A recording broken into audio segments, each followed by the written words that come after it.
ಮುಂಬರುವ 2028ರ ವಿಧಾನಸಭಾ ಚುನಾವಣೆಯನ್ನ ಗೆಲ್ಲಲೇಬೇಕು ಶತಾಯ ಗತಾಯ ಅಂತ ಕಾಂಗ್ರೆಸ್ ನಾಯಕರು ಮಾಸ್ಟರ್ ಪ್ಲಾನ್ ಅನ್ನ ರೂಪಿಸಿಕೊಳ್ತಿದ್ದಾರೆ. ಇನ್ನು ಸಿದ್ದರಾಮಯ್ಯ ಖುದ್ದು ಅಖಾಡಕ್ಕೆ ಇಳಿಯುವ ಬಗ್ಗೆ ಸೂಚನೆ ಕೂಡ ಸಿಗ್ತಾ ಇದೆ, ಸುಳಿವು ಸಿಗ್ತಾ ಇದೆ. ಸೆಪ್ಟೆಂಬರ್ ತಿಂಗಳಿನಿಂದ ಮಾಜಿ ಸಿಎಂ ಸಿದ್ದು ಸಮಾವೇಶವನ್ನ ಹಮ್ಮಿಕೊಳ್ತಿದ್ದಾರೆ. ಪಕ್ಷ ಸಂಘಟನೆಗೆ ಕಾರ್ಯಕ್ರಮ ಮಾಡಿಕೊಳ್ತಿರೋದು.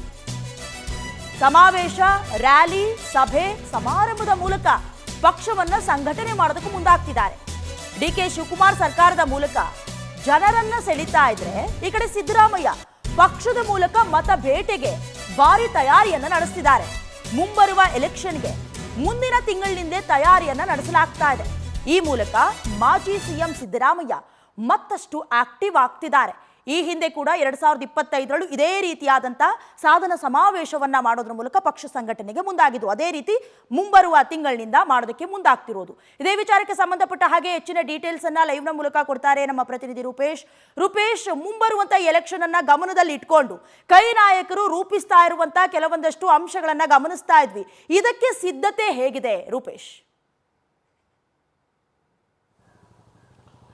ಡಯಾನ, ಇಲ್ಲಿಗ ಪ್ರಮುಖವಾಗಿ ಮುಂಬರುವ ಚುನಾವಣೆ ಸಂಬಂಧಪಟ್ಟಂತೆ ಸಿದ್ಧಗಳಾಗ್ತಾ ಇದೆ. ಒಂದು ಕಡೆ ಮುಂದೆ 2028ಕ್ಕೆ ಚುನಾವಣೆ ಬರ್ತಾ ಇದೆ. ಇದಕ್ಕೋಸ್ಕರವಾಗಿ ಸಿದ್ದರಾಮಯ್ಯನವರು ದೊಡ್ಡ ತಯಾರಿಗಳನ್ನು ಕೂಡ ಮಾಡ್ಕೊಳ್ತಾ ಇದ್ದಾರೆ.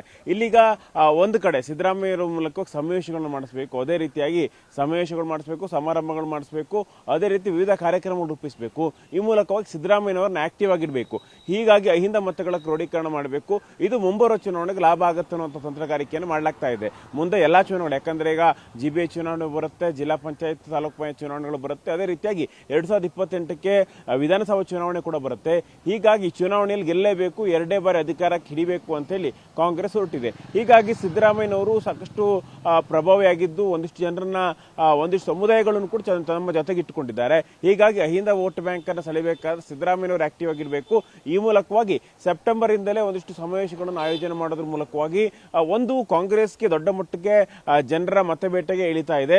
ಇದು ಕೂಡ ಸಿದ್ದರಾಮಯ್ಯನವ್ರನ್ನೇ ಮತ್ತಷ್ಟು ಆಕ್ಟಿವ್ ಮಾಡಬೇಕು. ಯಾಕಂತ ಹೇಳಿದ್ರೆ ಕಳೆದಷ್ಟು ದಿನಗಳಿಂದ ಸಿದ್ದರಾಮಯ್ಯನವರು ಸಭೆಗಳನ್ನು ಮಾಡ್ತಾ ಇದ್ದಾರೆ. SAR ವಿರೋಧಿ ಒಂದು ಸಮಾವೇಶಗಳನ್ನು ಕೂಡ ಮಾಡಿ ಮೈಸೂರಿನಲ್ಲಿ ಮಾಡಿ ಭಾಷಣ ಮಾಡಿ ಬಂದಿದ್ದಾರೆ. ಅದೇ ರೀತಿ ತಮ್ಮ ಆಪ್ತರುಗಳನ್ನ, ಬೇರೆ ಬೇರೆ ನಾಯಕರುಗಳನ್ನು ಕೂಡ ಭೇಟಿ ಮಾಡ್ತಾ ಇದ್ದಾರೆ. ಎಲ್ಲವೂ ಕೂಡ ಸಿದ್ದರಾಮಯ್ಯನವರು ಮತ್ತೆ ಸೆಕೆಂಡ್ ಇನ್ನಿಂಗ್ಸ್ ಅನ್ನು, ಯಾಕಂತ ಹೇಳಿದ್ರೆ ಪಕ್ಷ ಸಂಘಟನೆ ನಿಟ್ಟಿನಲ್ಲಿ ಸಿದ್ದರಾಮಯ್ಯನವರು ಕೆಲಸ ಮಾಡಬೇಕಾಗುತ್ತೆ, ಸರ್ಕಾರದ ಮಟ್ಟದಲ್ಲಿ DK ಶಿವಕುಮಾರ್ ಕೆಲಸ ಮಾಡಬೇಕಾಗುತ್ತೆ.